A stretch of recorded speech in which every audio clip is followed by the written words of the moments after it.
Ja, så sidder jeg her med en masse damer og ser på Ole Henriksen. Jeg hedder i øvrigt også Ole Junker. Og vi er her for at høre en masse om cremer, eller damerne er i hvert fald.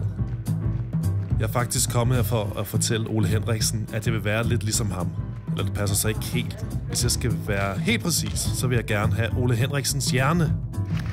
Jeg klapper for jer, fordi I ser bare så lækker ud. Selvom jeg også hedder Ole, så minder jeg desværre slet ikke om Ole Henriksen. Jeg har nemlig en negativ hjerne. Jeg synes altid, Ole Henriksen er et fantastisk humør. Men som de fleste andre danskere, hænger jeg tit med klarinetten. Nogle dage kan han ikke engang, hvis han kommer hjem fra arbejde og er stresset, overskue og koge pasta. Det er simpelthen for meget og for langt af ham. Nu er jeg faktisk så heldig at kende Ole Henriksen, for jeg har lavet en masse tv-programmer med ham.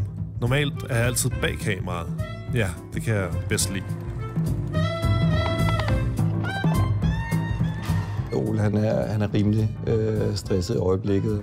Han er jo tidligere gået ned, fordi han simpelthen ikke har kunnet magte det. Jeg har læst en bog, der hedder Rewire Your Brain, hvor neuropsykologen John B. Arden forklarer, hvordan alle og enhver kan lave sin hjerne om. Og det lyder jo vanvittigt godt. Ole er meget begejstret. Det er sådan her, vil jeg sige. Min plan er at gå videnskabens vej.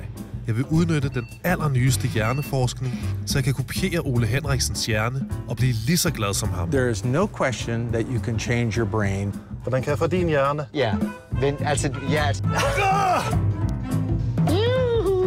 Okay. Jeg er så træt. Oh my god, min ven.